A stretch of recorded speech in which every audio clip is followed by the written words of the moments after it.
ሰላም የቅዳሜ መዝናኛ ቤተሰቦች በቅድሚያ እንኳን ለብርሃነ ትንሣኤው በዓል ዋዜማ በሰላም አደረሳችሁ። የበዓሉ ዋዜማ ድምቀት የገበያ ግርግርና ሽሚያ ነው። ዛሬኛም በዓሉን ከሚያደምቁ ጉዳዮች አንዱ በሆነው የገበያ ቅኝት ላይ እንገኛለን። የዶሮ ወጥን በልዩ ጣዕሟ የምትቀምመውን ባለሙያ እሴተ ቦጋለ ጋር በመሆን ለዶሮ ወጥ የሚሆኑ ግብዓቶችን እንዴት በጥራት መሸመት እንደሚቻል ቅኝት እናደርጋለን ከዋጋ ጭምር። በሌላ በኩል ደግሞ ረጅም የጾም ጊዜን አጠናቆ ወደ በዓል ማዕድ ለሚገባ ሰውነት ምን አይነት ጥንቃቄ ያስፈልገዋል የሚለውን ለመመለስ የሥርዓተ ምግብ ባለሙያ የሆነችውን ቤተልሔም መስፍንን አብራን እንድትቆይ ጠይቀናታል። እሷም ፈቃደኛ ነኝ ብላለች። ከገበያ እስከ ማዕድ ያለውን የበዓል ዝግጅት አብራችሁን ትከታተሉ ዘንድ ክብሯት ተመልካቾችን በአክብሮት ጋብዘናል። መልካም ጊዜ ይሁንላችሁ።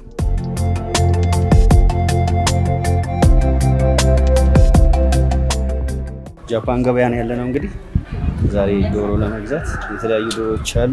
ምን አይነት ነው የዶሮ ምርጫሽ? ምን አይነት ዶሮ ነው? በተለምዶ ምንድነው ያበሻ ዶሮ ነው አይደል የሚባለው? ያበሻ ዶሮ ነው ወደው ደስ የሚለው እሱ ነው። ለመውደድ ብቻ ነው እሺ? ለመስራትም ለመስራትም ይሻላል። ለመስራት ትንሽ ያበሻ ዶሮዎች ያስቸግራሉ። ለምን? ለማጠብ ምናምን ትንሽ ጊዜ ይፈጃሉ። በተረፈ ጣዕም ያላቸው ምናምን ያበሻ ዶሮዎች። ስለዚህ አንድ ዶሮ ለመስራት ምን ያህል ሽንኩርት ምናምን ትጠቀሚያለሽ? ለአንድ ዶሮ 7 ኪሎ ሽንኩርት እጠቀማለሁ። በደንብ እስኪበስል ምናምን ያለው ታይም ስለሚወስደው ማለት ነው። ስለዚህ ዶሮዎችን እንምረጣ። ያው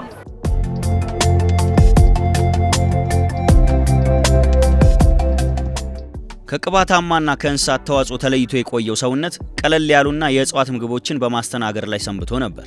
ነገር ግን ከትንሣኤ ሌሊት ጀምሮ የበዓሉ ማዕድ ሲቀርብ ነገር ሁሉ ይለወጣል።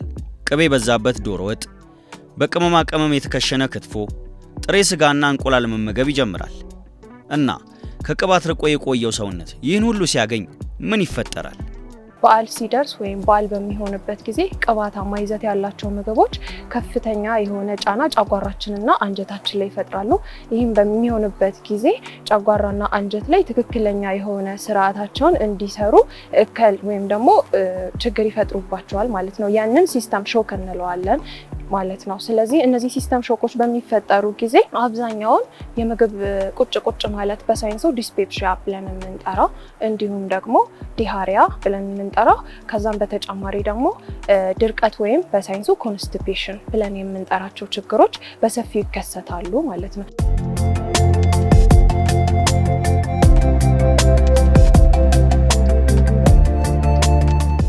እንግዲህ ዶሮ መርጠናል።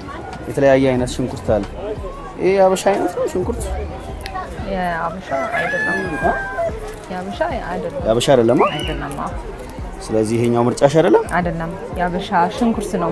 ትናንሿ ትንሿ እሷ በጣም ቴስቲ ናት ለዶሮ። ስለዚህ ይሄኛው አይሆንም። ይሄ አይሆንም። እሺ፣ ከየት እናገኛለን ታዲያስ? እንፈልግ ይሻላል።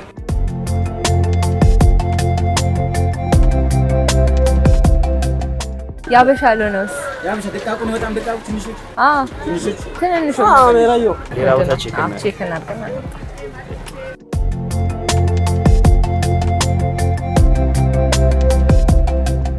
ቅባታማ ይዘት ያላቸውን ምግቦች በማዘውተር እንደ ዶሮ ወጥ፣ በበዓል ጊዜ የምንጠቀማቸው ክትፎ፣ ስጋ የመሳሰሉትን ቅባታማ ይዘት ያላቸውን ምግቦች በመመገብ በምንመገብበት ወቅት ጉበታችን ባይል ወይም ሐሞትን ያመርታል።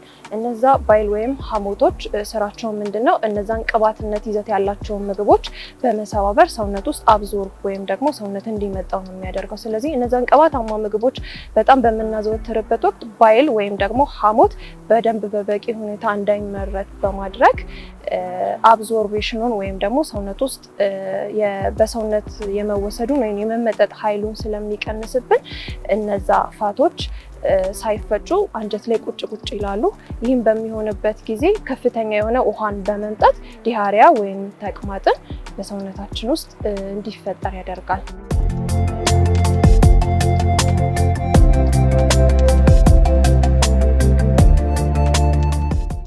ነጭ ሽንኩርት እንደውም ዶሮን የሚያጣፍጠው ነጭ ሽንኩርት ነው ሲቀመም። ሎሚ ደግሞ ማጣቢያችን ነው። ሎሚ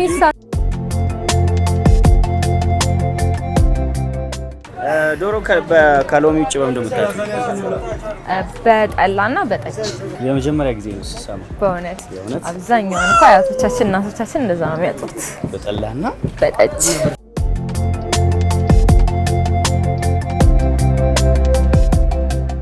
ብዙ ጊዜ በተለምዶ ዶሮ ወጥ የምንሰራው ዶሮ ላይ የዶሮ ቆዳ ከፍተኛ የሆነ የስብ ክምችት በውስጡ የያዘ ሲሆን ያን የስብ ክምችት ብዙ ጊዜ ባለማወቅ ማህበረሰባችን ላይ ቆዳውን አውጥተው ለምግብነት ያውሉታል። ስለዚህ እሱን ነገር ማስቀረት ይኖርብናል። ምክንያቱም ከፍተኛ የሆነ የስብ ክምችት በመኖር ድርቀት እንዲሁም ዲሃሪያ እንዲከሰት ስለሚያደርግ። ሁለተኛው ብዙ ጊዜ ያልተለመደ ማህበረሰቡ የማያውቀው የዶሮ እግር ነው።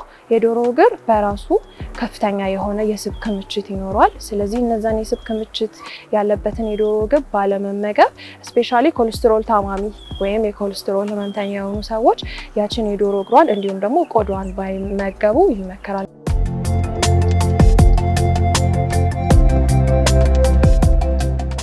ወደ ቅመማ ቅመም ተራ መተናል። ዶሮ ለመስራት ምን ቅመም ነው የምትጠቀሚ? መከለሻ ያስፈልገናል፣ ማቁላያ፣ ኮረሪማ፣ እነዚህ ግብአቶች ያስፈልጉናል ማለት ነው። የጠየቀችሽ ሁሉ አለ? ፍሬው ማየት ይችላል። ነጭ ሽንኩርትም አለልሽ እዚህ ደስ በሚል ሁኔታ።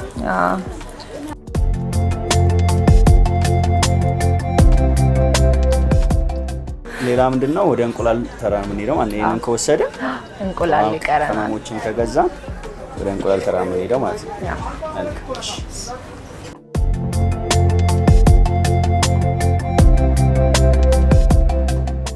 ባህላዊ አመጋገባችን ስርዓቱን የጠበቀ ነው፣ ውበቱም የተሟላ ነው። በተለይ በበዓል ማዕድ ላይ ዶሮ ወጥ ያለ እንጀራ በፍጹም አይታሰብም። እንጀራ ዛሬ የወጥ ማቅረቢያ ብቻ ሳይሆን ራሱን ችሎ ማዕዱን የሚያደምቅና በበዓል ወቅት በሁሉም ዘንድ ተመራጭ የሆነ ምግብ ሆኗል። እንጀራ ራሱን የቻለ ፋይበር፣ አይረን እና ካርቦሃይድሬት ይኖረዋል። ስለዚህ ብዙ ጊዜ አንዳንድ ሰዎች ዳቦ የሚወዱ አሉ። ስለዚህ ምግባችንን ስናዘጋጅ በዳቦ ከመብላት ይልቅ በእንጀራ መብላት ይመከራል፣ ከፍተኛ የሆነ ፋይበር በውስጡ ስለሚይዝ ማለት ነው። ሌላው ማስተካከል ያለብን ነገር እንቅስቃሴና ውሃ አጠጣጣችን ላይ ነው።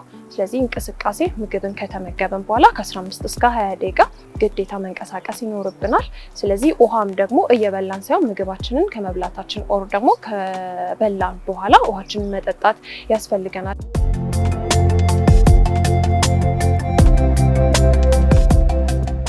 ዙረታችን አካባቢ ትንሽ የበዓልም ገበያ ስለሆነ እንቁላል ገበያ መተናል። ምርጫሽ የትኛው ነው? ያበሻ እንቁላል ነው የምወደው። ያበሻ እንቁላል፣ ዶሮ ያበሻ ነው የምወደው፣ እንቁላል ያበሻ ነው የምወደው። አንድ ዶሮ ለመስራት 7 ኪሎ ሽንኩርት ትጠቀማለህ ብለሽኛል። በአንድ የዶሮ ድስት ውስጥ ምን ያክል እንቁላል ትጠቀሚያለሽ? ቢያንስ 10 ወይ 15 እንደ ቤተሰቤ ብዛት ነው። እሺ፣ ስለዚህ ምን ቀረን? አሁን ሁሉንም አዘናል። ሽንኩርት አዘዘን፣ ቅመማ ቅመሞቹን አዘናል። ዶሮአችንን ዘመኑ የቴክኖሎጂ ነው። እንግዲህ ምን ቀረን? ሽንኩርት አንድ አይነት ብቻ ነው የወሰድሽው? ያበሻው ደቀቅ ያለችው። ስለዚህ ምን ቀረን? ወደ ቤት እንሂድ። ትዕዛዞቹ ይመጣሉ። ስለዚህ ወደ ቤት እንሂድና እናዘጋጅ። መልካም።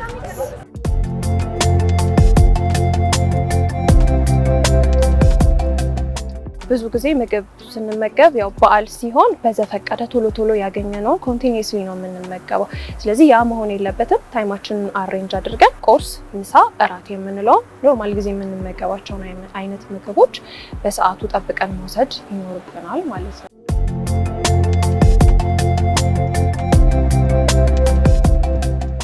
እንግዲህ ገበያ ውስጥ የምንፈልገውን ሸምተን ገና ቤት መግባታችን ነው።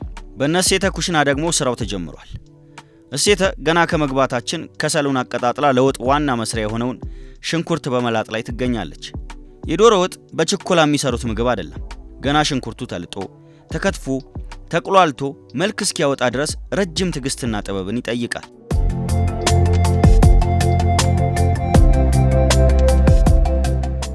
ሽንኩርት የመረጥኩትን ነው የላኩልኝ።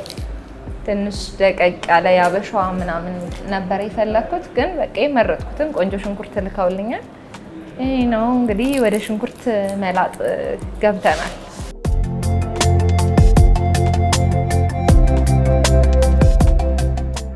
እሴተ ዛሬ በኩሽናው የምታሳየው ድንቅ ብቃትና ቅልጥፍና ድንገት የተገኘ ሳይሆን ከልጅነት የፈለቀ የዘመናት ጥበብ ውጤት ነው። በልጅነቴ ልጅ ሆኜ አክቹሊ ጽዳት ላይ በቃ ቤት ማጽዳት ማስተካከል ምናምን መወድ ሰው ነኝና እንደዛ እያደረኩ ነው ልጅነቴ ላይ ያሳለፍኩት።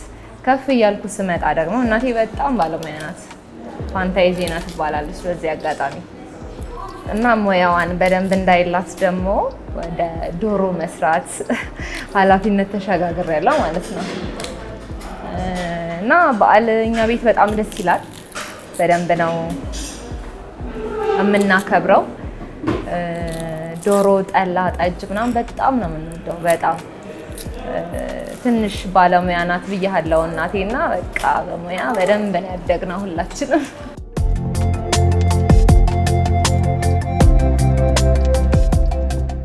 ነጭ ሽንኩርትና ዝንጅብል ምግቦቻችንን ስናዘጋጅ በየትኛውም አይነት የምግብ አሰራር ውስጥ በመጨመር የምግብ አፈጫጨት ሂደቱን በማፋጠን እንዲሁም ደግሞ የተከማቸውን የስብ ክምችት ከዶሮ ወጥ ከስጋ ሊሆን ይችላል የስብ ክምችቱን በማቃጠል ከፍተኛ አስተዋጽኦ አለው ማለት ነው።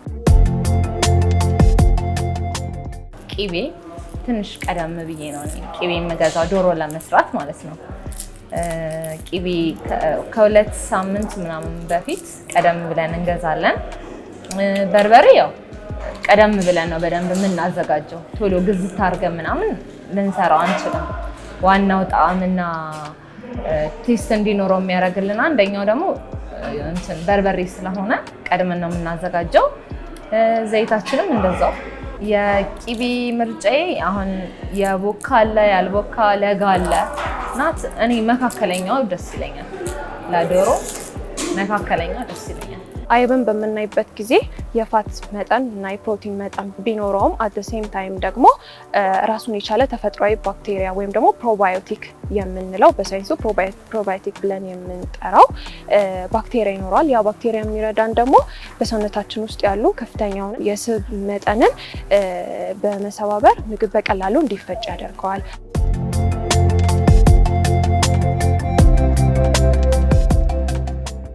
በቅዳሜ ቀን እቤት ማዘገጃጀት፣ ሽንኩርት መላጥ፣ መቀመም ለዶሮ ግብአት የሚሆኑን እንቀመማለን ማለት ነው። ሽንኩርት እንልጣለን፣ እናቁላላለን፣ ቤታችን እናዘጋጃለን። ጠላ ጠጅ ካለን ምናምን እቃችን ምናምን እናዘጋጃለን ስለማይታረድ ዶሮ ማለት ነው።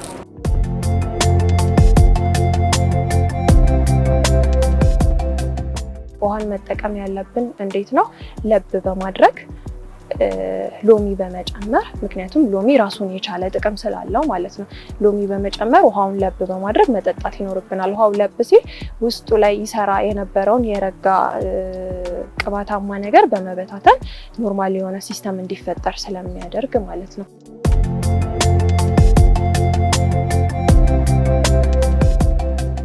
የበዓል ደስታችን የሚሟላው በምግብ ብቻ ሳይሆን እንደየባህላችን በሚቀርቡ መጠጦች ጭምር ነው። ነገር ግን ከከባድ የዶሮ ወጥ ከቅባትና ከእንቁላል ምግብ በኋላ የምንመርጠው መጠጥ ለጤናችን የሚኖረው ፋይዳ ቀላል አይደለም። መጠጥን እንደ ስነ ምግብ ባለሙያ አድቫይስ አናደርግም። ምክንያቱም መጠጥ ራሱን የቻለ ጉበት ላይ ራሱን የቻለ ጉዳት ስለሚያስከትል በበዓል ወቅት ጉበት ብዙ ስራ ይበዛበታል። ጉበታችንን ማገዝ ያስፈልጋል። ጉበታችንን የምናግዘው ደግሞ አመጋገባችንን በማስተካከል መጠጥ በመቀነስ ነው።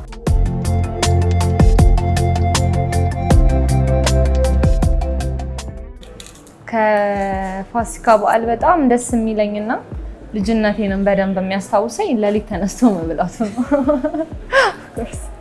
ለሊት ተቀስቅሰን ምናምን የምንበላው ነገር ደስ ይለኛል።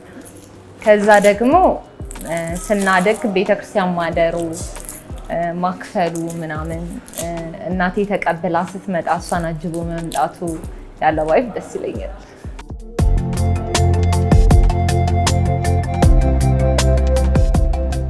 ተልባ የሱፍ ፍትፍቶችን በመመገብ ፍራፍሬዎችን በማድረግ አትክልቶችን በማድረግ ከጎን ማለት ነው።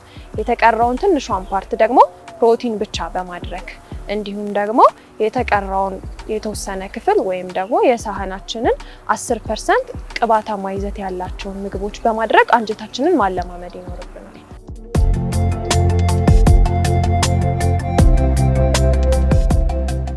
እንደቻልኩት ተጠንቅቄ በደንብ በንጽህና ቆንጆ አድርጌ ለመስራት እሞክራለሁ። እሺ አይኔን ጨፍኜ በሰራ ባይዘው ቤተሰቦች ይበላሉ።